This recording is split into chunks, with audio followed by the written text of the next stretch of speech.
오늘 주시는 말씀 우리 함께 보겠습니다. 요한계시록 3장 1절부터 6절까지 말씀입니다.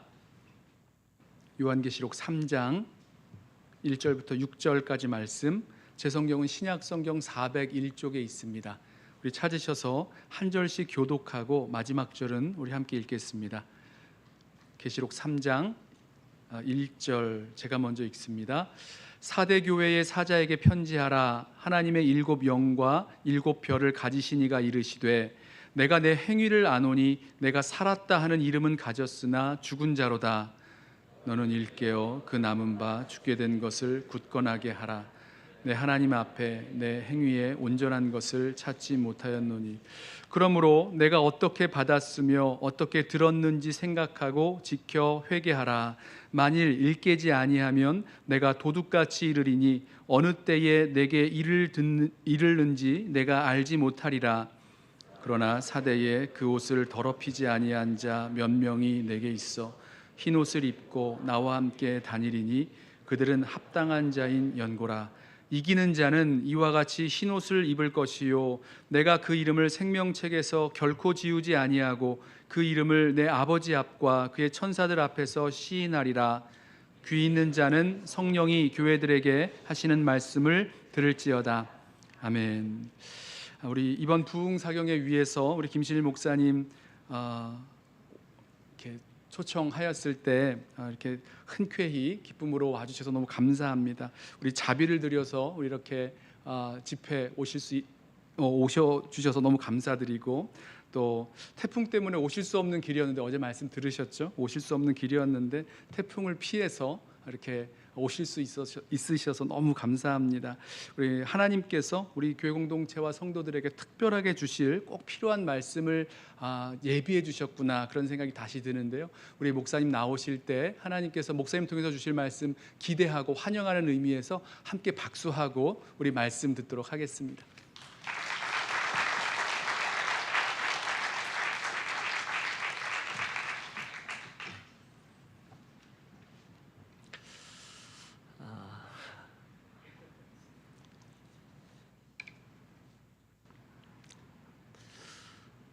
앞에 얘기할 게 많은데 그 하면 뒤에 거 못할 것 같아서 바로 말씀 나누도록 하겠습니다. 신철영 장로님 목사님 소개하시는데 살짝 감성적이 되려고 그랬죠. 저는 아직도 신 장로님이 맨 처음에 저에게 이메일 보내셨을 때 이메일을 가지고 있습니다. 그리고 이제 시간이 많이 흘렀죠. 이 긴 이야기인데 약하고, 하나님께서 달라스 연합교회 별일 많지만 여전히 주인 되어 주시고 여기까지 인도해 주셨고, 또 현재 이 상황 속에서 우리 이호환 목사님 담임 목사로 세우셔서 당신의 마음에 합한 일들 계속 진행해 나갈 것이고요. 57주년인데 107주년 혹시 그때 제가 살아 있으면 여러분 꼭 초대해 주시면 와서 열심히 또 말씀 나누도록 하겠습니다. 박정욱 장로님 보니 또 감사하고, 배원실 권사님 계셨는데 오전에 계셨는데 저 처음에 왔을 때 그러니까 이호환 목사님 전 얘기죠. 그 다음에 김상태 목사님 전 이야기고, 또 저도 8년 반이니까 꽤 전인데 여기 세미나실에 전교 다 같이 모였어요. 청빙을 투명하게 해야 된다 그러고, 저는 잘 몰랐는데 철없는 목사 앞에다 세워놓고 전교회 식구가 이렇게 앉아갖고 막 질문을 하는 거예요. 인터뷰죠. 그때 이제 배현실 권사님이 제 편이 되어 주셔서 막 방어해 주셨던 거 기억합니다. 됐어요, 이제 그만 물어보세요, 막 이러면서 너무 감사합니다. 토요일 밤이잖아요. 그래서 이제 내일이 주일로 넘어가 그래서 조금 여유가 있어서 설교가 한 10분 정도 더 길 예정입니다. 그러니까 설교가 길어지면 중간에 기분 나쁘시면 주무시든지 또는 가셨다가 내일 다시 오시든지 자유롭게 하십시오. 저는 강원도 목회부터 시작했다고 말씀을 드렸고요. 목사 안수 받고 97년에 캐나다에 가서 있다가 2003년도에 또 한 번 나라를 바꿔서 미국으로 유학의 길을 떠나올 때 가장 걱정되는 것은 당연히 유학생이 되는 거니까 재정적인 문제였어요. 유학생 출신들 많이 계시잖아요. 누가 그 문제에서 자유로울 수 있겠습니까? 게다가 저는 아이들이 그때 셋 딸린 셀프 서포팅 스튜던트, 그래서 유학생이었죠. 그런데 이제 호기롭게 한 번 사는 인생이고 뭐 한 번 믿는 예수고 한 번 섬기는 헌신인데 믿습니다. 그러면서 이제 길을 떠나기로 했어요. 그런데 이제 캐나다에 있다가 미국으로 내려오기 전에 이제 우즈베키스탄에 가서 3주 정도 단기 선교를 갔다가 캐나다 집으로 돌아와서 짐 싸서 미국을 와야 되니까 돌아오려고 하다 보니 우즈베키스탄에서 비행기를 환승하려고 딱 하루 한국에 이제 머물게 되었는데 한국에서 마지막으로 사역했던 교회 목사님하고 저녁 식사를 하게 되었어요. 그런데 이제 식사 중에 목사님과 두런두런 얘기하다가 저희 미국 행에 대해 들으시고 이렇게 물으셨습니다. 유학을 가는데 누가 좀 돕는 사람이 있나? 이렇게 물으신 거예요. 쿵쿵 올 게 왔구나. 아니요, 없습니다. 그랬더니 그러면 우리가 조금씩 장학금을 해볼게 그러시는 거예요. 여러분 분명히 아셔야 될 게 제가 먼저 부탁한 게 아니었어요. 그분이 먼저 물어주신 거예요. 정말 할렐루야죠. 주님 너무 감사합니다. 유학 결정이 쉽지 않았는데 이런 식으로 저를 격려해 주시는군요. 신나게 돌아와서 캐나다의 삶을 정리하고 5 식구 비행기 싹 그거 꽤 크잖아요. 그것까지 더해서 중고차 한 대를 사서 미국으로 캠핑하며 5일 동안 운전해서 유학을 켄터키 학교로 내려온 거죠. 그런데 이게 웬일입니까? 운전해서 내려온 그 일주일 사이에 그 목사님이 교회를 사임하고 휙 떠나버리신 거예요. 진짜 아쉬운 거죠. 여러분 황당한 거죠. 아니 내 허락도 안 받고 그렇게 교회를 막 사임하고 그러셔도 되는 거야? 궁시렁 됐습니다. 왜요? 딱 한 군데서 줄지도 모르는 장학금이 날아가 버렸으니까요. 그래서 여러분 그때 그 경험이 저에게 참 귀한 은혜가 또 어떤 흔적이 되었다라는 것을 말씀드리려는 겁니다. 하나님의 의도는 간단하죠. 조금이라도 뭐 믿고 내려오는 것 그 가능성을 완전히 차단하면서 제게 도전하셨어요. 그때 이 도전이 믿음의 실체에 대한 겁니다. 너 나 믿니? 이런 거죠. 뭐 어떻게 한 학기가 맞춰졌어요. 뭐 돈 떨어지면 돌아가는 거지 뭐 폼 재고 내려왔는데 막상 돈이 떨어지는데 갈 데가 있어야죠. 그 당시 한국 학생들에게는 그 학교에서 장학금을 50%씩 주었어요. 그래도 만만치 않아요. 금방 두 번째 학기가 다가왔습니다. 어떻게 할까? 그러고 있는데 갑자기 띠용 하고 이메일로 연락 하나가 뜬금없이 오죠. 한국에 있던 후배 전도사님인데 내용인즉 자기가 성경 과외를 하는 학생의 집이 있는데 여러분 성경 과외 그 집안의 분위기를 파악하셨죠? 그 집 엄마가 혹시 그러면서 전사님한테 물었다는 겁니다. 듣기로는 그분의 구자에서 매달 얼마씩 이자가 자동 이체로 해서 어떤 선교사님에게 가도록 연결되어 있는데 뭔가가 잘못되어서 1년어치의 그 이자가 돌아와 있더라는 거예요. 그러면서 혹시 선교하는 일이나 공부하는 사람 중에 아는 사람 없느냐고 이렇게 물으시더래요. 근데 이 친구가 제가 생각이 나서 미국에서 공부하고 있는 이런저런 선배가 있다 하니 보내자 하신다고 혹시 좀 받아줄 수 있겠냐고 연락이 오는 거예요. 여러분 뭘 그런 걸 물어봐요? 그죠? 제가 뭐라 그랬을 것 같으세요? 아니요, 그렇게 말하지 않죠. 뭐 정 그러시다면 이렇게 하고 이제 그분의 뜻이 너무 귀하니까 받아들이겠다고 그렇게 한 거죠. 극적으로 두 번째 학기 등록을 했습니다. 그런 경험을 통해서도 주님 똑같은 이야기를 하시는 거죠. 너 정말로 나 믿니? 나를 주님이라고 고백하는데 너의 그 믿음은 진짜니? 라고 말입니다. 오늘 우리가 세 번째 시간 주목하려고 하는 것은 이 사대교회를 통해서 주신 도전의 그런 표지죠. 바로 믿음의 실체, 리얼리티가 우리가 나누려고 하는 내용입니다.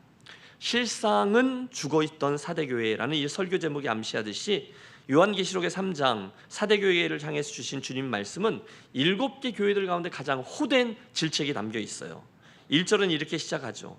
사대교회 사자에게 편지하라. 하나님의 7 영과 7 뼈를 가지신 이가 이르시되 내가 내 행위를 아노니 내가 살았다 하는 이름은 가졌으나 죽은 자로다. 여러분 어렵지 않습니다. 사대교회 내가 살았다 하는 이름은 가졌지만 실상은 당신의 시선으로 볼 때는 죽은 교회였다는 거예요. 여러분 정신이 번쩍 나지 않습니까? 그날 사대교회가 가지고 있던 믿음의 실체는 그들이 희망하는 수준이 아니었다는 거예요. 형편없는 수준이었다는 거예요. 주님이 그들을 향해서 당신의 시선으로 혹독히 질책하고 계세요. 내가 살았다고 생각하고 심지어 남들도 그렇게 볼지 모르지만 내가 볼 때 실상 너는 죽은 자로다. 오늘의 말씀을 통해서 우리가 알게 되는 성도와 교회의 또 다른 표지 하나는 실체, 리얼리티입니다. 우리 한번 정신을 차리면서 따라해 주십시오. 실상은 죽어있던 사대교회. 실상은 죽어있던 사대교회. 사대라는 도시는 다른 교회들과 비교해 보았을 때 저 내륙 쪽에 위치하고 있었어요. 이 사대는 여러 개의 그 도로가 교차하는 곳이어서 무역과 교통의 중심지였다고 전해집니다. 그 영향 때문이었는지 당시 사대교회는 이 본문에서 우리가 유추해낼 수 있듯이 잘 성장해 갔습니다. 주님은 앞선 두 개의 교회, 아니 엄밀히 말하면 네 개의 교회에 대해서 언급하신 이러저런 어려움이나 문제점들을 사대교회는 전혀 언급하지 않으셨습니다. 그러므로 우리는 이 교회가 나름대로 잘 세워져 갔구나라고 생각할 수 있습니다. 상식적으로 생각해 보세요. 도시의 성장과 함께 사대교회 또한 규모적으로도 차분히 성장했고 여러 사역들도 활발히 진행되었을 겁니다. 재정도 충분했고 섬기는 일꾼도 많았으며 어쩌면 구제하고 선교하는 일도 열심히 했을 거예요. 그런데 주님의 평가는 뜻밖이죠. 너무너무 혹독하게 그지없어요. 내가 내 행위를 아노니 내가 살았다 하는 이름은 가졌으나 죽은 자로다. 끝. 아무런 추가 설명이 주어지지 않습니다. 그리고 그게 답니다. 전혀 다르게 해석할 여지가 없어요. 사랑하는 여러분, 우리 주님의 교회 또는 우리 주님의 성도를 바라보는 평가는 다른 이들이 뭐라고 말하는 것과는 아무런 관계가 없음을 기억하겠습니다. 주변 사람들이 뭐라 그러든 아니면 사대교회 성도들이 스스로 뭐라고 생각하든 그것과는 전혀 죄송합니다만 아무런 상관이 없어요. 주님의 말씀 한마디면 끝인 거죠. 내가 살았다 이름은 하지만 겉으로는 이렇게 저렇게 하지만 실상은 죽은 교회로다. 끝이라는 거예요. 뭐 토를 달 게 없어요. 사랑하는 여러분, 바로 오늘 주님의 그 성도와 교회를 향해서 내리신 평가를 보면서 저와 여러분이 이 저녁에 저와 여러분이 가지고 있는 믿음의 실체를 정직하게 돌아보는 시간이 되시기를 바랍니다. 여러분, 물론 우리가 주님의 시선으로 볼 때, 사람들의 시선으로 볼 때 둘 다 인정받으면 너무너무 귀한 일이겠죠. 그런데 그 중에 더 중요한 게 뭐냐? 우리 주님께서 우리를 바라보는 시선인데 그걸 놓치지 말자는 겁니다. 사람들이 나를 어떻게 보고 어떻게 평하는지, 또는 우리 달라스 연합교회를 어떻게 보고 뭐라고 말하는지, 그것 때문에 쉽게 우쭐댄다거나 반대로 쉽게 낙심하는 성도와 교회 말고 주님께서 나를 뭐라고 보시는지, 주님이 우리 교회를 어떻게 평가하시는지 거기에 더 우선적인 관심을 두고 우리를 남겨진 길을 가자라는 권면이 있죠. 자, 그럼 대답해 보세요. 오늘 여러분은 여러분 믿음의 실체에 대해서 뭐라고 평가하십니까? 사람들이 평가하는 거 말고, 우리가 생각하는 말고 주님이 우리 교회를 바라보는 그 실체 말입니다. 오래전에 하나님께서 사무엘 선지자에게 말했죠. 내가 보는 것은 사람과 같지 아니하니 사람은 외모를 보거니와 나 여호와는 뭘 봐요? 중심을 보느니라. 저는 여기 나오는 이 중심이란 단어를 오늘 우리가 사용하는 주제어인 실체로 바꾸어도 무방하다고 봅니다. 사대교회를 향했던 사람들의 평판은, 명성은 가짜라는 거예요. 겉으로는 물론 문제가 없어 보입니다. 뻔하죠. 예배는 여전히 잘 드려졌고 사역들은 무리 없이 진행되었고 설교자는 여전히 강단에서 소리를 외쳤을 것이고 성도들은 아멘이라고 화답했을 겁니다. 다 괜찮아 보여요. 딱 한 가지만 제외하고는요. 내가 살았다 이름은 가졌으나 실상은 죽은 자로다. 주님의 평가였어요. 여러분, 주님이 그렇다면 그런 것이죠. 예수님 당시에도 비슷한 일들이 있었어요. 바리새인들과 그들이 정말 대단한 이들이라고 사람들은 평가했습니다. 사거리에서 크게 기도했습니다. 다른 이들이 보도록 멋지게 구제했습니다. 금식할 때는 일부러 그 얼굴을 흉하게 해서 남들이 알아채도록 했습니다. 나름 성공했어요. 야, 저분들 대단하시지? 사람들의 평가도 좋았어요. 작전 성공, 회심의 미소를 지었을 겁니다. 그런데 한순간 그들의 중심, 실체를 보신 주님이 말씀하시죠. 화 있을진저 외식하는 서기관들과 바리새인들이여, 회칠한 무덤 같으니 겉으로는 아름답게 보이나 그 안에는 죽은 사람의 뼈와 모든 더러운 것이 가득하도다. 이와 같이 너희도 겉으로는 사람들에게 옳게 보이되 안으로는 외식과 불법이 가득하도다. 끝입니다. 그러면 그건 거예요. 대부분은 반가운 분들인데 여러분, 혹시 이번에 저를 처음 보는 분들이 계실 줄 알아요. 그분들만 한번 대답해 보세요. 여러분, 제 첫인상이 어떻든가요? 저를 처음 보신 분들, 불리하면 대답을 안 하세요?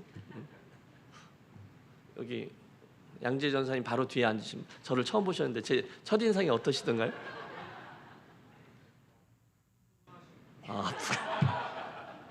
감사합니다. 예, 푸근하다. 예, 저는 여러분들이 동의하시든 동의하시지 않든 일단 인물이 좀 됩니다. 그렇죠? 저는 인상이 왜 크게 웃는 거죠? 예, 저는 인상이 좋다는 말을 하도 많이 들어서 썩 높은 자존감을 가지고 있어요.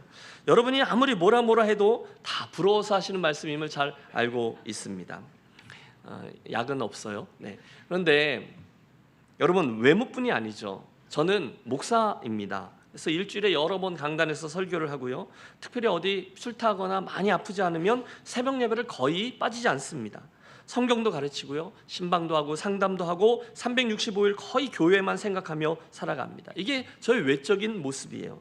그런데 혹시 그건 겉모습이고 그 와중에 심지어 설교 행위를 하고 있는 지금 이 순간에도 제가 겉으로는 너무너무 목사 같아 보일지 모르지만 실제로는 주님을 별로 의식하지 않은 채로 이 설교 행위를 진행할 수도 있다는 것을 저는 알고 있습니다.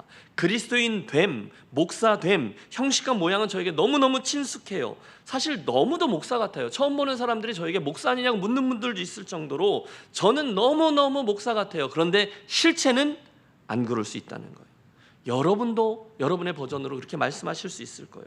신앙생활에 대한 경험도 있으시고요, 직분도 있으시고요, 연륜도 있으시고요, 여러분 이름 뒤에 붙는 직분 때문에 특별한 존재로 취급당하시는 분도 계실지 몰라요. 그런데 오늘 우리들의 얘기는 그거 말고 실체를 이야기하는 거죠. 저와 여러분이 이미 압니다. 우리는 좋은 성도가 아니어도 얼마든지 좋은 성도처럼, 좋은 목사가 아닌데도 얼마든지 좋은 목사 노릇하며 살 수 있다는 것을 알고 있어요. 그래서 주님이 말씀하는 거죠. 내가 살았다는 이름은 있지만 실상은 죽은 자로다. 여러분, 오늘의 이 설교가 진행되는 동안에 성령께서 저와 여러분의 눈을 열어주셔서 우리 가진 믿음의 실체를 직시하게 해주시고 주님이 원하시는 모습으로 새롭게 빚어주시기를 소원합니다. 만일 여러분 그 사대교회를 향한 주님의 말씀이 이렇게 책망으로 끝 하고 맞춰졌다면 얼마나 실망스러웠을까요? 그런데 감사하게도 주님은 그 마음에 들지 않는 교회를 포기하지 않으시고 그들을 향한 소망의 메시지를 이어가 주고 계세요. 사랑하는 사대교회야, 그러므로 그 자리에 있지 말고 거기서 일어나 돌이켜라. 일어나 그리고 원래의 모습을 회복하라. 여러분, 이게 오늘 메시지의 포인트죠. 주님은 늘 우리들에게 그것을 얘기하셨어요. 회복이 되어야 그 다음 이야기가 진행되는 거죠. 저는 뼈저리게 이것을 경험해 본 적이 있습니다. 미국으로 내려올 때 한편은 제가 좀 상해 있었던 것 같아요. 13년 정도 목회자의 길을 걷고 있었다가 중간에 좀 지치기도 하고 이민교회, 쉽지 않은 교회 공동체를 섬기면서 좀 피하고도 싶었고 자신감도 많이 잃었습니다. 그런데 이제 첫 번째 내려와서 학위 과정을 시작한 동기 목사들이 전 세계에서 온 친구들인데 나라와 출신은 달라도 어느 정도 그 목회 경험들을 했던 사람들이랑 비슷한 경험을 했어요. 사역의 여정 중에 많이 지친 분들, 상처받은 분들, 회복이 필요한 사람들이 많이 있었어요. 그런데 이제 하나님이 그 각자를 다루시는 거죠. 저에게도 그런 은혜가 있었습니다.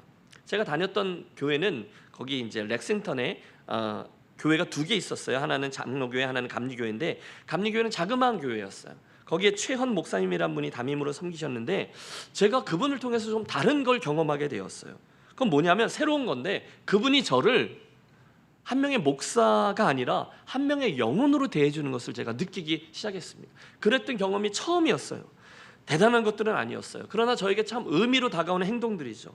뭐 추수감사절 같은 때 이렇게 격려 노트에다 함께 100불짜리 한 장을 끼워서 주신다거나, 저희 아이가 이제 폐렴으로 병원에 입원해 있을 때 의료보험이 없어서, 여러분 의료보험 없이 인터내셔널 스튜던트가 병원에 가면 어떤 일이 일어나는지 아시죠? 어마어마한 병원비 폭탄을 맞아야 될 때, 그래서 병원을 못 가는 거예요. 그래서 애 병을 키우다가 너무 아파서 할 수 없이 응급실로 들어갔을 때 아빠는 그 아이의 건강은 둘째치고 이 병원비를 어떻게 하나 이거 갖고 고민하고 있을 그때 거기 오셔서 너무 외롭죠. 뭐 그 차디찬 하얀색으로 칠해져 있는 병실 옆에 저하고 같이 있어 주시는 거예요. 기도도 해주시고, 실제로 이분이 그 소셜 워커를 찾아서 그것들을 해결하기 위해서 해법도 찾아주시고 그러는데 제가 너무너무 감동을 받는 거죠. 누군가가 나를 목사로 또 유용성으로 대하지 아니하고 한 명의 영혼으로 케어해 주는 것을 제가 체험하면서 하나님께서 나를 다루시는 회복을 경험하는 것들을 체험하게 되었어요. 한 1년쯤 되었나요? 어느 주일 예배 시간이었어요.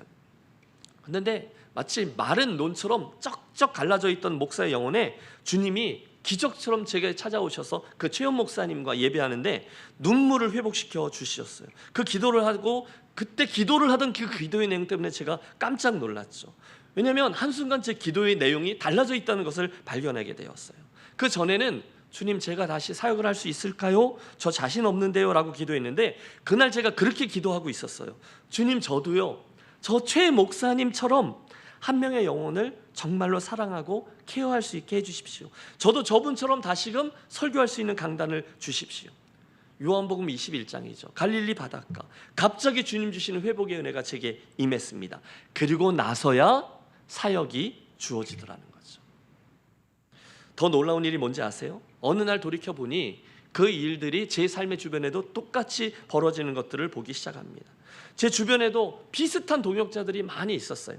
우리 달라스 연합, 멀리 갈 것도 없어요. 우리 달라스 연합교회도 하나님이 상위군인 같이 이리 터지고 저리 터진 사역자들을 많이 보내주셨어요.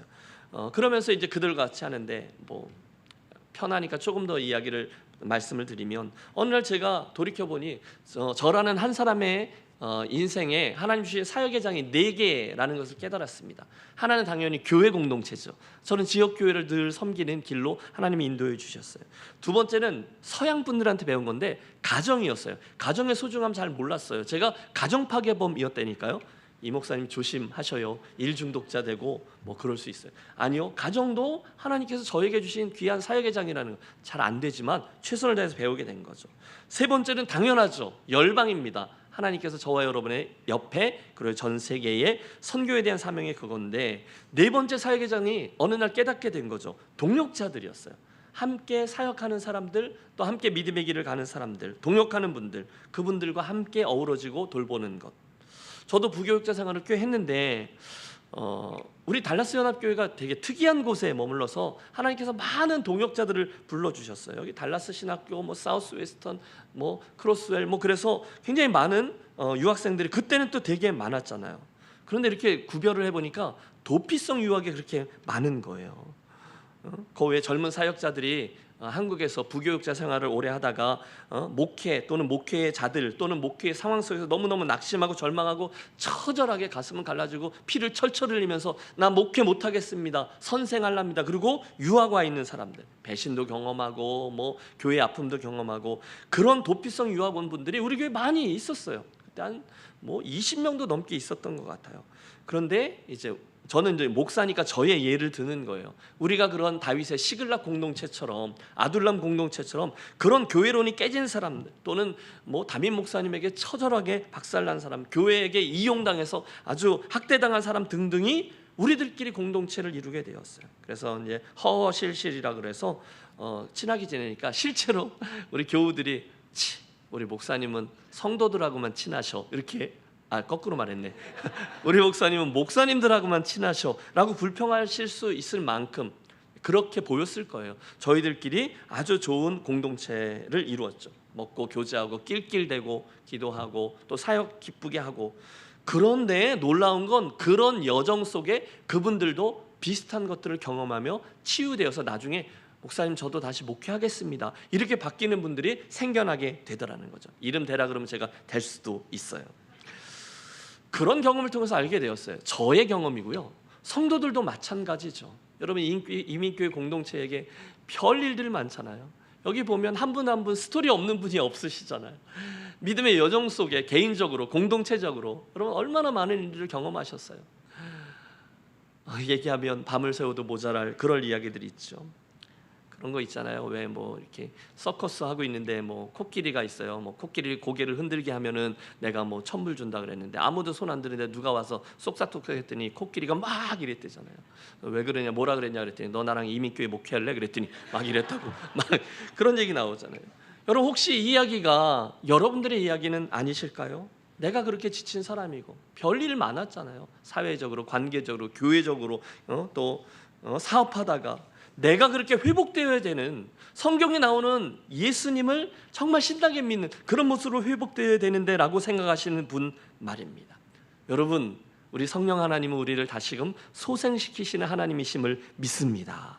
오늘 이 말씀을 들으면서 우리 그 여정을 함께 통과해 보시죠. 그래서 이 사대교회에게 주님이 말씀하셨어요. 너는 살았다 했지만 실상 너는 죽은 거야 라고 말씀하신 후에 그 다음에 회복의 로드맵을 주세요. 주님은 다시 그들이 회복되어지기를 원하시거든요. 그 단계들을 따라가 보시죠. 우선 주님은 2절에 그런 너 사대교회야, 너는 일깨어 그 남은 바 죽게 된 것을 굳게 하라 하십니다. 물론 사대교회 겉으로 볼 때는 죽은 것처럼 보입니다. 주님이 아예 진단하셨죠. 너는 죽은 거야. 그런데 자세히 보니 그런 저들에게 그 죽음의 무게에 눌리지 아니하는 남겨져 있는 뭔가가 있더라는 거죠. 주님이 말씀하세요. 그 남은 바 죽게 된 것을 굳게 하라. 여러분, 회복의 로드맵의 첫 번째 단계는 굳게 하라입니다. 따라해 주십시오. 굳게 하라. 실제로 4절의 말씀을 보면 주님께서 그러나 사대에 그 옷을 더럽히지 아니한 자 몇 명이 내게 있어 라고 말씀하셨어요. 죽었다 말씀하시지만 뭔가가 남겨져 있다는 거죠. 영적으로는 죽은 교회다 하지만 뭔가가 남겨져 있다는 거예요. 그 남겨진 걸 굳게 하라는 거죠. 여러분, 이걸 저에게 먼저 적용해 보았어요. 솔직히 믿음의 길을 가다가 보면 저 자신에 대해서 실망하고 나에게 문제가 있구나 라는 생각을 하게 될 때가 있습니다. 목사니까 당연히 경건의 모양은 있어요. 그런데 내 심정이 메말라 있는 거죠. 영적으로도 게을러져 있는 거죠. 내 신앙생활이 내 성에 차지 않아요. 내가 내 욕심만큼도 열심히 주님을 믿지 못해요. 그럴 때가 있어요. 그런데 이런 때죠. 그런 때조차 실은 내 안에 여전히 남겨져 있는 뭔가가 있다는 거죠. 갈급함 같은 게 그럴 거예요. 문제의식 같은 게 그럴 거예요. 내가 이러면 안 되지, 이런 거 말입니다. 내가 계속 이런 식으로 신앙생활을 하면 안 되지. 내가 알아요. 벌써 올해도 여름이 되었네. 내가 이렇게 계속 가면 안 되지. 그래, 다시금 힘을 내자. 내가 기도해야지. 오늘도 예배 자리를 지켜내자. 그렇게 스스로를 추스리는 뭔가가 남겨져 있다는 거예요. 그게 남은 바 죽게 된 것이라는 거죠. 그게 열정의 씨앗이에요. 목마름이에요. 심령의 가난함이에요. 나의 자신에 대해서 애통하는 모습입니다. 그런데 그렇게 고개를 숙이고 있을 때까지라도 내게 내가 다시 그때 그 모습으로 돌아가야지 거룩한 열망이 불씨로 남겨져 있다면 그걸 어떻게 하라고요? 굳게 하라는 거예요. 가만히 있어봐. 그걸 붙잡는 거예요. 불씨니까. 여러분, 성경에는 계속 남은 자 사상이 관통하고 있잖아요. 여호와여, 아합과 이세벨 때문에 다 하나님의 사람 죽고 나만 남았습니다. 여러분, 정말 자괴감에 벌벌벌 떨며 땅바닥에 들어 누워있던 엘리야에게 하나님 말씀하시죠. 아니야, 내게 아직 바알에게 무릎 꿇지 않는 자 7천인을 남겨두었어. 하나님은 늘 남겨놓으셨어요. 노아 홍수 때 다 심판하셨지만 아니요, 그 노아와 그 가족들은 하나님으로부터 건짐을 받은 남은 자가 되었습니다. 소돔과 고모라, 유황불로 다 멸망했지만 결국 롯과 두 딸은 구원을 얻어 남은 자가 되었습니다. 우리도 마찬가지인 거예요. 여러분, 다 내려놓고 싶을 때가 왜 없어요? 나는 안 돼. 이 믿음의 길이라는 게 안 되는 건가 봐. 물론 죽은 교회 같죠. 사대교회 같아요. 그런데 주님이 말씀하세요. 그 속에, 저와 여러분 속에 예수 믿는 자로서의 그 남겨져 있는 것, 주님을 향한 열정과 목마름이 있다면, 그때의 그 모습, 그때의 그 자리를 생각하는 마음들이 있다면 그것을 더욱 든든히 굳게 잡아서 굳게 하라는 거죠. 여러분, 이 시간에 여러분 마음속에 남겨져 있는 그것을 기억해 보시고 그것을 굳게 하는 저와 여러분이 되시기를 부탁합니다. 첫 번째 단계. 두 번째는 3절입니다. 그러므로 내가 어떻게 받았으며 어떻게 들었는지를 생각하고 해요. 생각하라는 거예요. 여러분, 첫 시간에도 첫사랑을 어디서 떨궜는지를 생각하라 하셨잖아요. 생각해 보셔야 되는 거죠. 뭘 생각합니까? 내가 들은 바입니다. 어떻게 들었는지, 어떻게 받았는지를 생각하래요. 구체적으로는 내가 받은 것입니다. 여러분이 받은 것, 구원의 진리, 영생의 축복, 십자가 은혜, 하나님의 자녀됨 등등 그리스도인으로서 내가 이미 받은 그 모든 것들을 생각하라는 거예요. 그러면 여러분, 이 시간 정말로 생각해 보세요. 그냥 가만히 계시지 말고 생각을 좀 해보세요. 우선 저와 여러분은 구원을 받았습니다. 믿습니까? 여러분, 아멘을 할 거면 하시고, 저와 여러분은 구원을 받았습니다. 불만 없으시죠? 예, 구원을 받았어요. 죄인이었던 우리는 이미 예수님 십자가의 은혜, 보혈의 공로로 은혜와 축복을 받았어요. 엄청난 거예요. 여러분, 출발점은 늘 죄인 된 저와 여러분의 자리예요. 로마서를 보십시오. 그 기가 막힌 죄의 삭은 사망이잖아요. 절대적인 죄인이잖아요. 우리는 그 죄값을 죽음으로 치르지 아니하고 예수님의 대속, 즉 대신 죽어주신 일로 인해서 놀라운 구원이라는 은혜의 수혜자가 되었어요. 여러분, 이게 우리가 받은 거예요. 엄청난 이야기죠. 이제 그런 우리를 보고 마귀가 더 이상 권리 주장할 수 없어요. 저와 여러분이 더 이상 죄인이 아니라 의인이 되었어요.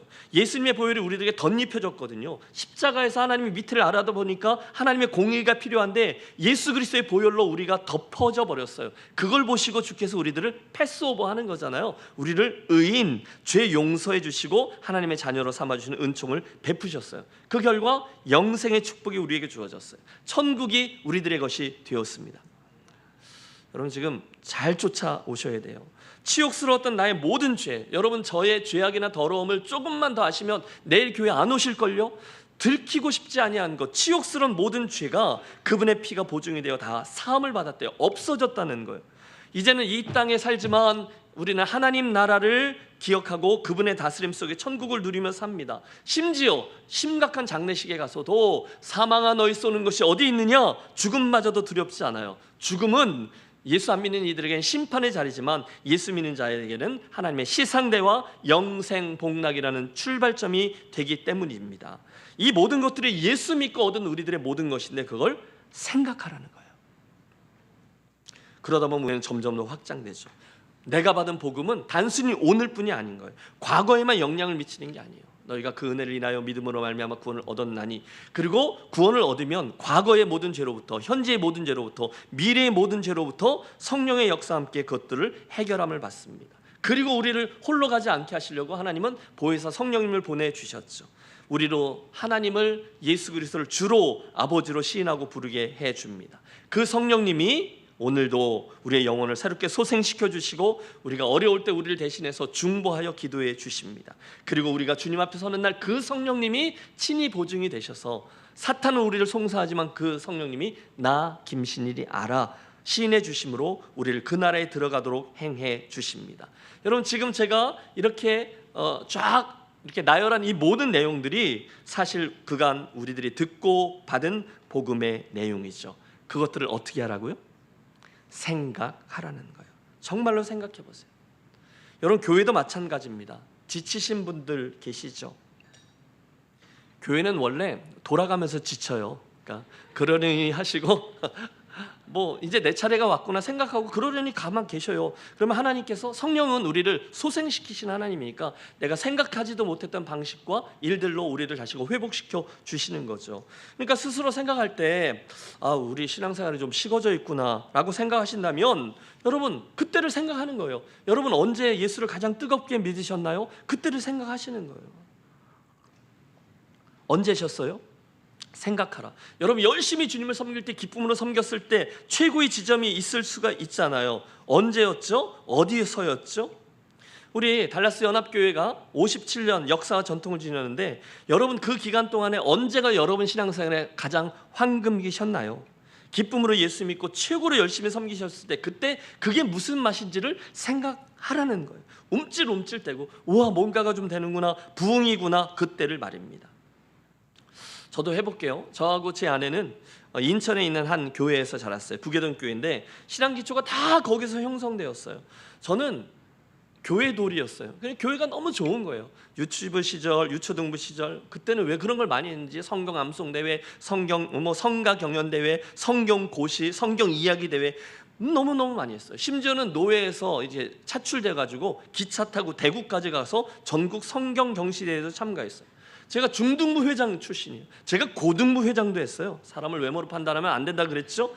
문학의 밤도 했어요. 여러분 그때 많이 했잖아요. 문학의 밤 그거 재밌다고 지금 보면 쫀스럽게 그지없는데 그때는 그거 한다고 그렇게 애를 썼고 1일차 집도 했어요. 그래가지고 1일차 집에서 돈 모아가지고 그 연탄, 쌀 이런 거 사가지고 양로원 이런 데 찾아다니고 너무너무 행복했습니다. 그게 그때의 감동과 감사 헌신이 너무너무 복된 기억이에요. 드리는 말씀이 이거죠. 그런데 한 명의 구도자로 살아가다가 그달 이후에 목회자로 살아가다가 중간중간 힘이 들 때가 있어요. 낙심되고 어려울 때가 있어요. 이게 안 되는 거 아닐까 하는 의심이 들 때가 있어요. 그때마다 저는 늘 그 자리로 돌아가요. 그걸 생각하는 거예요. 그때 하나님 주셨던 은혜, 그때 나를 감동시켰던 하나님의 말씀, 그때 그 상황 속에서 내가 받은 은혜, 그때 나에게 주셨던 하나님의 음성, 그때 나를 빚으신 하나님의 손길을 떠올리면 그런 거죠. 내가 그런 은혜를 받았었지, 그때 그분이 내게 이렇게 말씀하셨지, 그러면 이게 맞지, 하나님은 살아계시지, 다시 힘을 내며 일어설 수가 있더라는 거죠.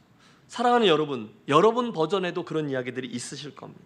섬김의 기쁨들, 함께 동역하는 이들, 행복한 모임들, 그러면서 주님을 섬기셨을 때 말입니다. 그걸 생각하고요. 예수 믿을 때 남은 것, 들은 것을 생각하고의 정확한 의미가 그거죠. 여러분, 지난 삶의 여정 속에서 여러분이 받은 은혜들을 떠올려 보십시오. 거기서부터 출발하면 우리들의 회복의 은혜가 시작되는 거죠. 혹시 제가 이렇게까지 말씀드렸는데 나는 너무 멀리 왔어요 라고 생각하시는 분들, 여러분 다시금 그 자리로 돌아가 보십시오. 유학생활을 하던 중에 제가 마지막으로 공부했던 곳에서 크로스 컬처럴 그 디사이플링이라는 클래스를 들은 적이 있어요. 크로스 컬처럴 디사이플링. 그러니까 제자 훈련하고 성도들을 양육하고 이러는데 이제 문화를 넘어가서 타문화권에서 그 사역을 하는 얘기를 하는 거죠. 이게 여러분, 오늘도 우리는 성경을 읽고 또 큐티하고 공부하고 이래서 신앙을 키워가지만 오늘도 세계 곳곳에는 그렇지 못하는 문맹률이 높은 곳이죠. 그래서 구전으로 신앙 생활을 이렇게 전달하는 곳이 아직도 많이 있거든요. 파푸아뉴기니에도 뭐 그런 일들도 많이 있고, 저 구석에 아직 언어로 공부해서 예수 믿는 거 어려운 데가 굉장히 많이 있어요. 그런 곳에서 사람들을 양육할 때 우리들이 사용하는 어떤 상징이나 뭐 심볼이죠, 또는 어떤 의식, 리추얼, 이런 것들이 그들의 신앙 성숙을 위해서 유익한 것으로 사용될 수 있다, 뭐 이런 거를 배우는 그런 수업이었어요. 그러니까 뭐 여러분 성찬식 같은 거 말입니다. 이게 리추얼이잖아요. 그러면 앉아 있는 분들이 그 성찬식 속에 담겨져 있는 의미를 보고 배우면서 신앙을 전수받을 수 있는 그런 것들을 이제 배우는 클래스인데, 그 클래스에서 이제 조별로 나눠서 자기들끼리 그런 어떤 리추얼, 의식들을 하나씩 만들어서 발표를 하는 거였어요. 그러던 어느 한 날입니다. 수업에 들어갔는데 그날 발표하는 조가 우리를 이렇게 조별로 이렇게 앉힌 후에 모든 참가자들에게 요거보다 조그만 투명한 유리병 하나를 다 나눠주는 거예요. 이거 뭐지? 그리고 신기하게 딱 앉았는데 그 앞에 포스터 컬러라고 했잖아요. 왜 끈적끈적한 물감이요, 빨간 거, 파란 거, 초록색 뭐 이런 물감들이 쭉 붙하고 놓여져 있어요. 거기 앉혀놓고는 거기에다가 자기의 인생을 상징하는 그림을 그리라고 하는 거예요. 그럼 모두들 신이 났죠. 맨날 찌끈찌끈하게 공부하는데 그림 그리는 거니 얼마나 신났겠어요. 그러면 노란색 찍어서 꽃을 그리는 친구도 있고, 나비를 그리는 사람도 있고, 무지개 꿈을 그려놓는 사람도 있고, 다양합니다. 자기의 인생을 설명할 수 있는 의미 있는 그림들을 그리는 거예요. 그러면 조별로 자기의 꿈과 인생을 나누는 시간을 줍니다. 그러면 너무너무 즐겁죠. 의미 있죠. 진지하죠. 토론이 쫙 지나갑니다.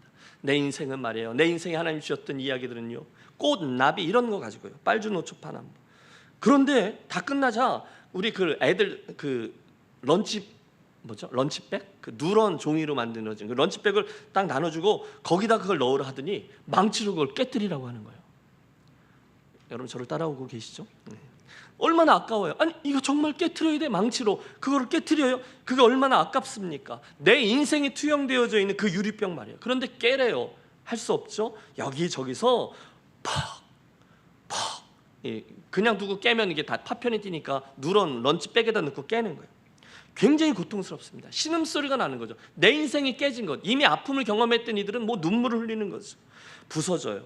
그러면서 말하는 거죠. 그게 우리들의 실패라는 거예요. 우리의 상처라는 거예요. 우리의 실망도 되고 분노도 되고 처절하게 망가진 인생의 지우고픈 과거들이에요. 맞아요.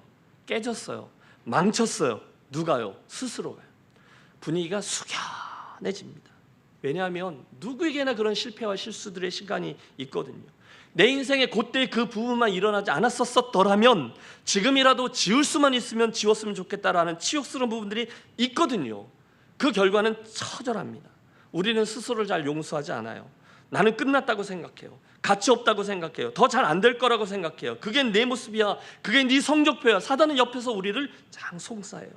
퍽 하고 깨진 모습, 산산이 부서져버린 내 인생, 쓸모없는 내 모습. 클래스는 쥐죽은 듯이 조용합니다. 눈물을 흘리는 학생, 조용히 뭘 생각하는 학생, 기도하는 학생 등등 다양해요.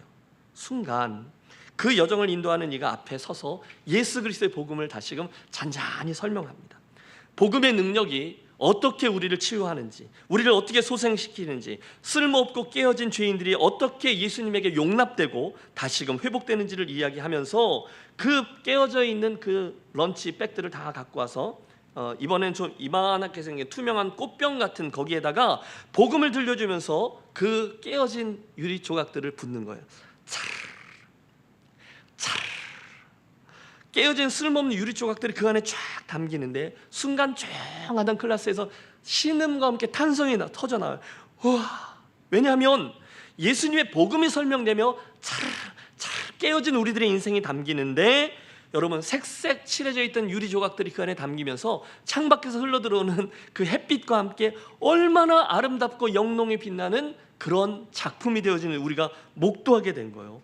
복음으로 인하여 회복되는 우리들의 인생, 재활용의 전문가, 그분은 토기장이입니다. 그 이야기를 하는 거죠. 그리고 찬양하는 거죠. 내 주의 보혈은 정하고 정하다. 내 죄를 정케 하신 주 날 오라 하신다. 내가 주께로 지금 가오니 십자가의 보혈로 날 씻어 주소서. 약하고 추해도 주께로 나아가면 힘 주시고 내 추함을 곧 씻어 주시네. 그 피가 내 마음속에 큰 증거됩니다. 내 기도 소리 들으사 다 허락하소서. 내가 주께로 지금 가오니 골고다의 보혈로 날 씻어 주소서. 지금 저와 함께 거기 다녀오셨죠? 혹시 오늘 그분을 향한 여러분의 마음을 그때 그 일로 인해서 놓치신 분 계십니까? 여러분 안에 남겨져 있는 것, 우리가 이미 들은 바 복음, 주께서 주신 은혜를 다시금 떠올려 보십시오. 다시 생각하고, 가능성 없는 지독한 죄인, 연약하고 의지조차도 없어. 그래가지고 나는 다시금 일어나지 못할 거라고 생각하는 나에게 그분은 아니? 그러면서 늘 엄청난 사랑과 은혜로 다가오시죠. 그리고 당신의 복음으로 우리를 충돌해 주십니다. 그때 우리에게 일어났던 일들을 생각해 보십시오. 새 생명을 얻었고 천국으로 유업을 얻어서 그 놀라운 은혜를 인하여 감사했을 때, 여러분 그때 여러분 어떠셨어요? 기쁘고 감사하고 감격하고, 주님 이렇게 적은 저지만 이 모습 받아주시겠습니까? 눈물로 결단의 기도를 드렸을 때 그때 흘리신 여러분의 눈물과 그때 드렸던 여러분의 기도를 떠올려 보십시오. 생각하고 옵니다. 교회도 똑같죠. 아쉬움도 있을 수 있고 기쁨도 있을 수 있는 여러분 인생에 있어서 가장 행복하게 신앙생활을 하셨을 때는 언제일까요? 정말로 생각해 보세요. 생각해 보세요. 지금 여러분 언제가 여러분 신앙생활에 있어서 가장 행복했던 때였습니까? 무슨 일이었죠? 황금기? 뭘 해도 즐거웠을 때, 교회가 움찔움찔하고 뭔가가 되는 것 같고 그럴 때 말입니다. 그걸 생각하세요. 왜요? 그게 우리 영적 회복을 위한 두 번째 단계라는 거죠. 거기서부터 가능성과 새 힘과 출발점이 주어집니다. 그리고 나서 세 번째 단계입니다. 회개하랍니다. 따라하세요. 회개하라. 그러면 정말로 그렇게 하는 겁니다. 주님, 제가 그때의 그 모습으로 다시 가야 되는 거죠. 제가 진심으로 그때의 그 모습으로, 그 마음으로 도달하기를 원하오니 저의 어긋나고 부족하고 의심하고 하나님도 안 될 거야라고 생각했던 그런 의심들을 용서하시고 저로 하여금 반드시 회복의 자리에 서는 은혜를 체험케 해 주시옵소서. 여러분 간구하십시오. 이게 회복의 로드맵 세 번째 단계예요. 다시 해볼까요? 첫 번째, 일깨어 그 남은 바 굳게 된 거, 우리들에게 남겨져 있는 것을 굳건하게 하라. 둘째, 내가 무엇을 받았는지, 무엇을 들었는지를 생각하고, 그러면 정말로 생각하시고, 세 번째는 어떻게 하라고요? 회개하라입니다. 여러분 언제든지 이 세 가지는 로드맵입니다. 그러므로 내가 받은 바 은혜, 주님, 그리고 회개하는 그 여정을 통과하면 주님은 반드시 사대교회를 다시금 살리기 원하셨던 주님은 저와 여러분으로 하여금 회복의 은혜를 누리게 해줄 줄로 믿습니다. 여러분 이 말씀이 점점 더 진지해져요. 그때 만일 그렇게 하지 아니하면 말씀이 이어집니다. 지금 이 이야기 듣고 여러분 여러 이유로 만일 그렇게 하지 아니하면 내가 도둑같이 이르리니 어느 때에 내게 이르는지 내가 알지 못하리라. 여러분 두려움과 떨림으로 들으시기 바라요.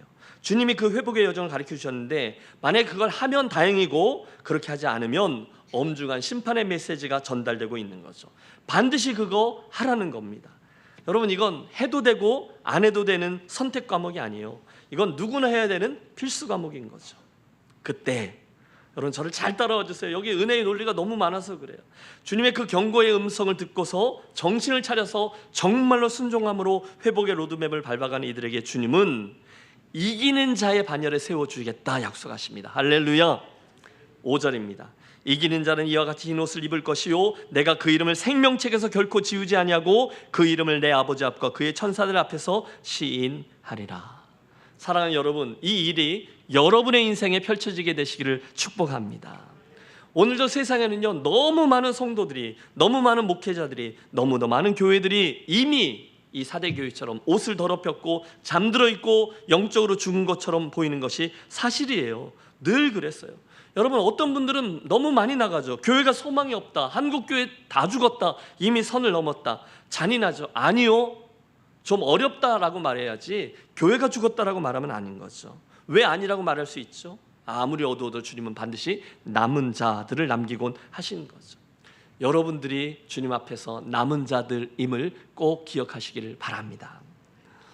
4절을 보세요. 그렇듯 죽었다 하는 진단이 내리는 사대교회 안에조차 주님은 보배로운 이들 남겨두었다는 거예요. 끝까지 옷을 더럽히지 아니한 자 몇 명이 내게 있어 흰 옷을 입고 나와 함께 다니리니 남은 자들이 있다는 겁니다.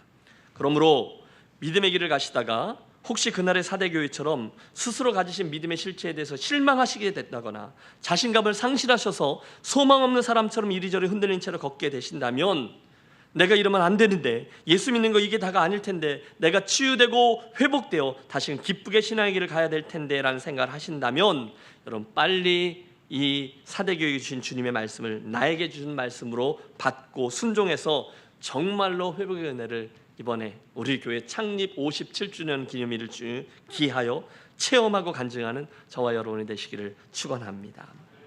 그들에게 주신 약속이 있어요. 그렇게 안 하면 큰일 난다고 말씀하셨고요, 그런 이들에게는 약속을 주세요. 이기는 자는 3가지 축복입니다. 먼저 흰 옷을 입을 것이요, 계시록에 반복되는 거룩한 성도의 모습입니다. 그걸 진짜 그렇게 하는 이들은 다시금 거룩한 성도의 모습을 회복시켜 줄 것이며, 둘째, 내가 그 이름을 생명책에서 결코 지우지 아니하고. 여러분, 놀라운 은총입니다. 세상에 이것보다 더 큰 축복은 없습니다. 그 여정을 걷는 이들은 하나님이 저와 여러분의 이름을 적어놓은 생명책에서 결코 여러분의 이름을 지우지 않는 축복을 주신대요. 셋째, 내가 그 이름을 내 아버지 앞과 그의 천사들 앞에서 시인하리라. 할렐루야. 여러분, 아무리 이렇다 저렇다 해도 우리 주님께서 나 쟤 알아, 그러면 게임 셋인 줄로 믿습니다. 물론 마귀는 끝까지 송사하겠죠. 주님, 제 김신희를 모르셔서 그러는 거예요. 순간 당신의 생명책을 주님이 딱 펼치시면서 말씀하실 거예요. 누구? 김신일? 나 쟤 알아. 여기 있잖아. 내가 쟤를 위해서 나의 보혈을 흘려 주었는걸, 내가 쟤를 위해서 십자가에서 죽어 주었는걸, 내가 쟤를 위해서 중간중간 이 회복의 여정을 같이 가 주었는걸. 이 이름 봐봐. 여러분, 그 순간 말이에요, 그 순간 제가 뭘 했더라도 그게 보상받지 못할까요? 저는 다 받는다고 믿어요. 일평생 뭐 목회한다고 폼재고 뭐 이거 저거 예수 따른다고 수고하고, 모든 고생과 수고와 눈물과 억울한 이 모든 것들이 나 쟤 알아 하는 한마디에 완전히 상쇄될 것입니다.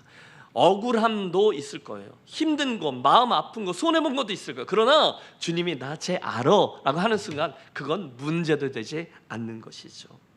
따라서 여러분, 이 3가지 축복, 잠잠히 나의 믿음의 실체를 생각하고 이 3가지 축복을 향해서 출발하는 저와 여러분이 되셔야만 한 거죠.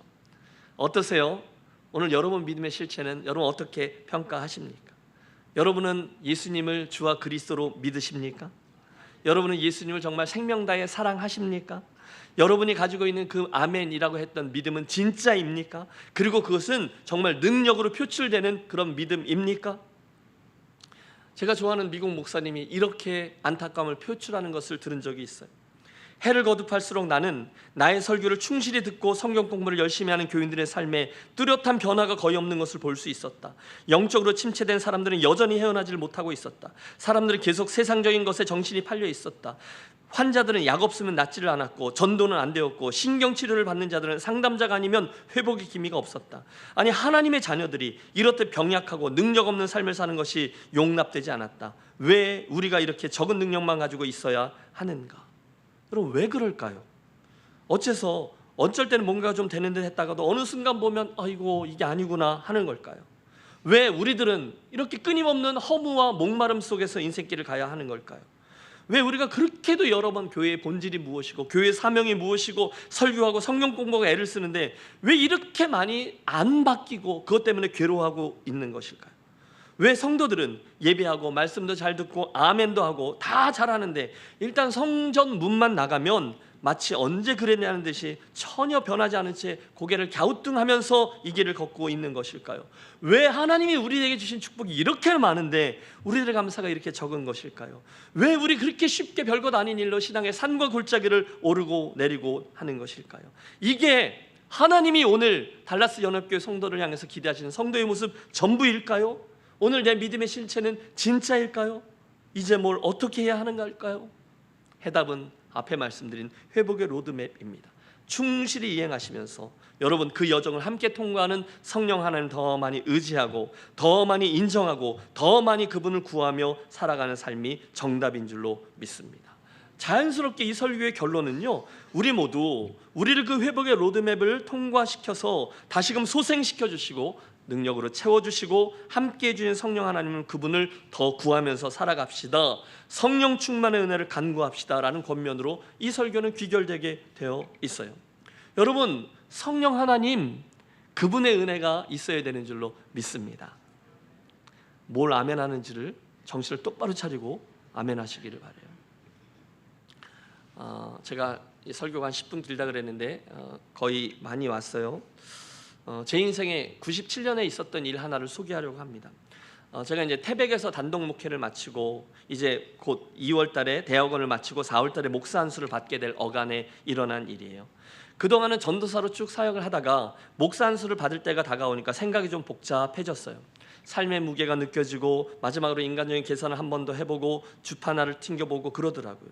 그런 거죠. 이거 건너지 못할 강인데 이거 진짜 건너는 거 맞아? 이런 거 말이에요. 여기까지 전도사 할 때까지는 여차하면 도망가면 되지만 목사 안수를 받아버리면 이건 도망도 맘 편하게 못하게 할 거고 말이야.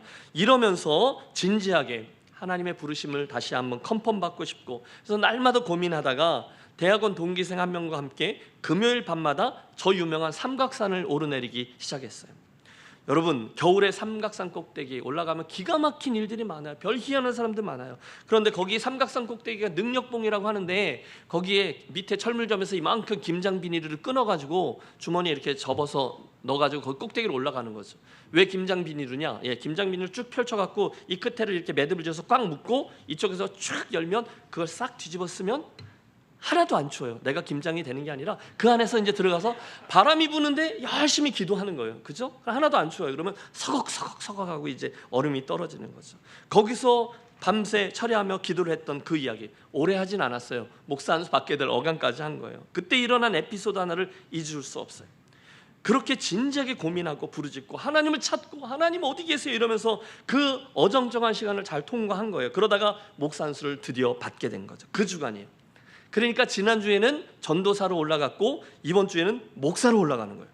그랬더니 여러분 세상이 달라 보이기 시작합니다. 산세도 달라 보이고 날씨도 푸근하고 여하간 느낌이 특이했어요. 열심히 기도하는데 비둘기들이 투투투투 날라들어와서 여기서 쭉 앉아있는데 세보니까 또 하필이면 7마리. 이게 완전 뭐가 좀 되는 것 같아요. 내 맘대로 내가 목사가 되니까 이 산도 이 비둘기도 날 알아보네. 열심히 기도하는데 그날은 제가 성령에 취했는지 아니면 분위기에 취했는지 뭐가 되는 거예요.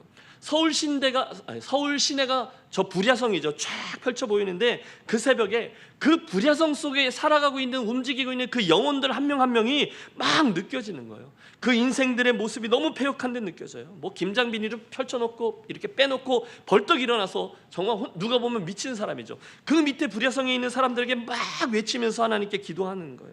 하나님을 부인하고 지들 마음대로 살아가는 사람들, 그 영혼들이 느껴지면서 긍휼함 속에서 기도가 터진 거죠. 아버지, 제가 목사로서 저 영혼들이 하나님을 다시금 발견하고 바른 방향으로 달려갈 수 있도록 제 인생을 불사를 테니까 하나님 도와주십시오. 저를 사용해 주십시오. 뜨겁게 기도를 하는 거예요. 너무너무 감격스러운 거죠. 이런 부족한 자를 하나님 다듬으셔서 목사 되게 하셨사오니 은혜가 넘칩니다. 아버지, 제 인생 받아주옵소서. 막 뜨거워지는데 여러분 막 내가 능력봉에서 불을 받은 거죠. 막 내려가서 외치면 영혼들이 막 뒤집어질 것 같아요. 그래서 제가 그 아래를 바라보면서 선포했습니다. 이 어둠의 권세에 묶인 이 영혼들아, 너희들 꼼짝 마라. 니들 다 죽었어. 여기 하나님의 사람 김신일 목사님이 나간다. 각오해라. 세상이 다 내 것 같은 거예요. 하나님이 막 엘리야의 불을 내려주실 것 같아요. 그러니 여러분, 제가 얼마나 의기양양해 있는지 보이시죠?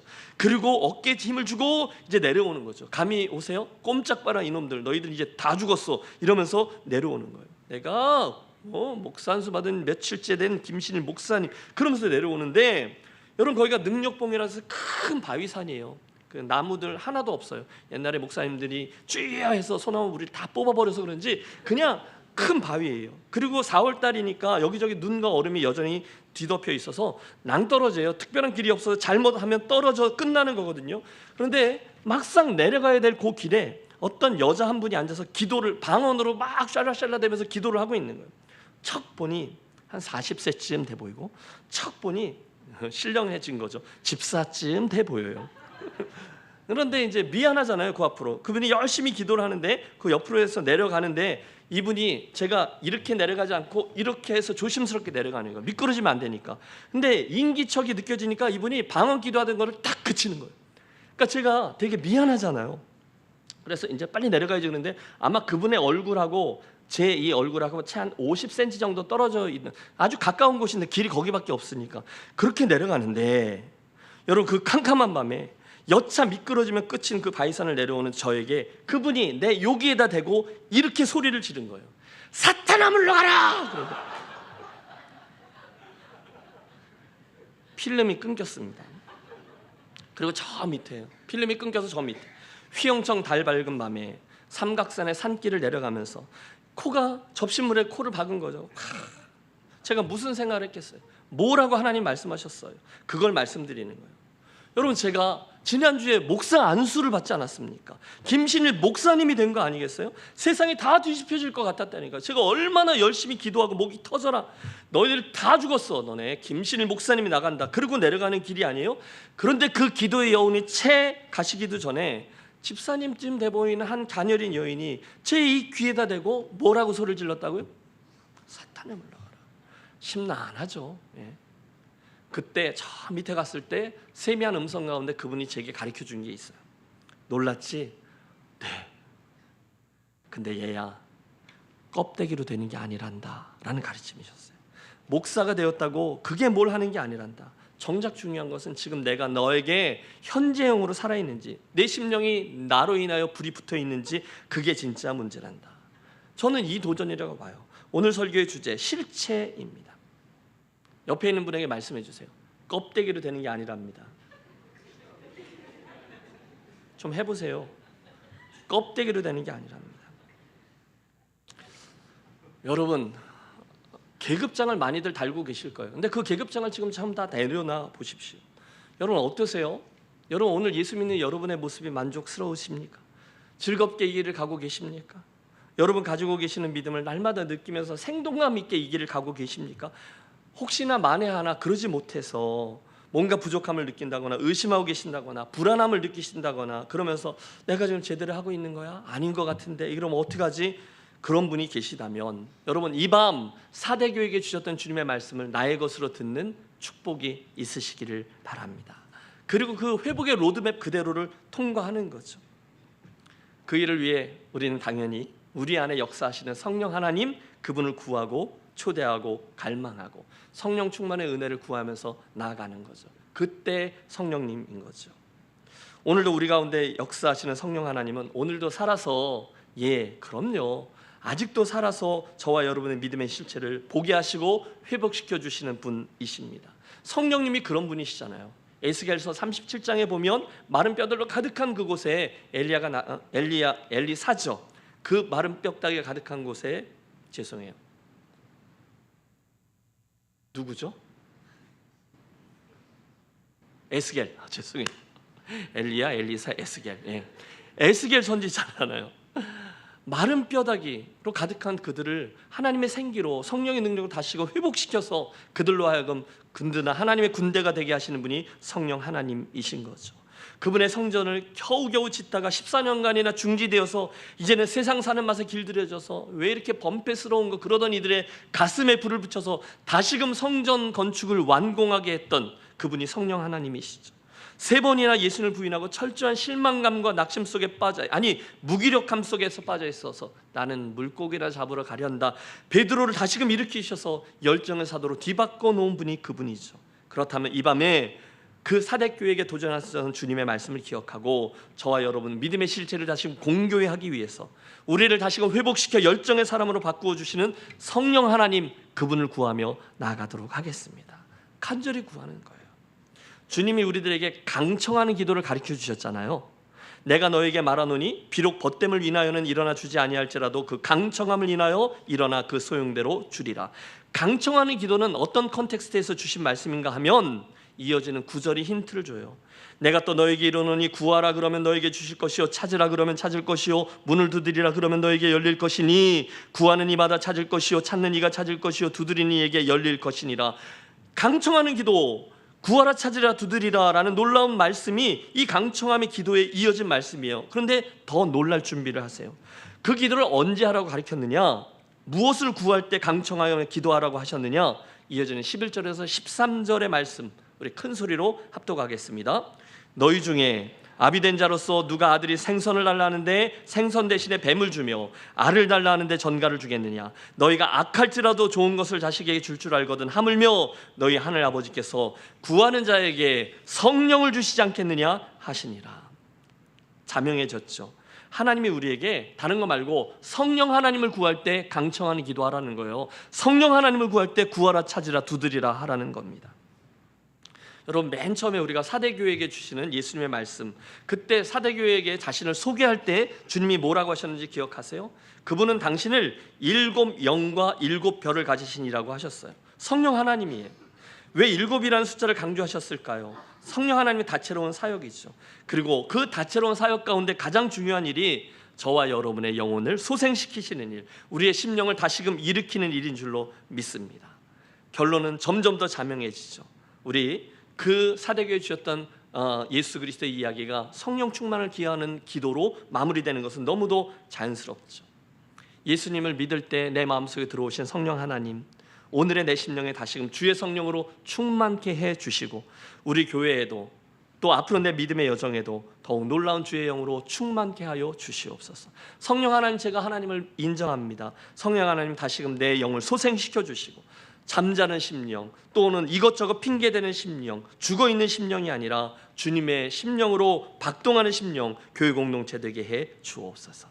그래서 내 믿음의 실체가 또 한번 더욱더 든든해져서 흔들리지 않고 끝까지 이 길을 완주해내는 인생이 되게 하여 주옵소서. 여러분, 성령 충만의 은혜를 구하며 나아가는 이 밤이 되시기를 바랍니다. 우리 한번 기도하고 찬양하고 기도하겠습니다. 하나님, 사대교회에게 주셨던 말씀을 통해서 오늘 우리 가진 믿음의